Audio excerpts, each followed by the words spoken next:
অরণ্য সপ্তাহ উপলক্ষে রাজ্যের মন্ত্রী সামিনা ইয়াসমিনের উদ্যোগে 2000 মানুষকে চারাগাছ বিলি করা হলো। বৃহস্পতিবার বিকেলে মোথাবাড়ি ট্যাক্সি স্ট্যান্ডে এই কর্মসূচি পালন করা হয়।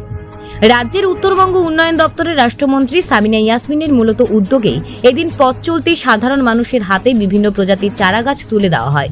মন্ত্রী সামিনা ইয়াসমিন বলেন, প্রকৃতির ভারসাম্য বজায় রাখার ক্ষেত্রে বৃক্ষরোপণ কর্মসূচি অত্যন্ত প্রয়োজন। একটি গাছ একটি প্রাণ, এই স্লোগানকে সামনে রেখে এদিন চারাগাছ বিলি কর্মসূচি গ্রহণ করা হয়েছে। প্রতিটি পরিবারের সদস্য অনুযায়ী একটি করে গাছ লাগালে প্রকৃতির ভারসাম্য বজায় থাকবে, সে কথাও এদিন এই কর্মসূচির মাধ্যমে সাধারণ মানুষের কাছেও তুলে ধরা হয়।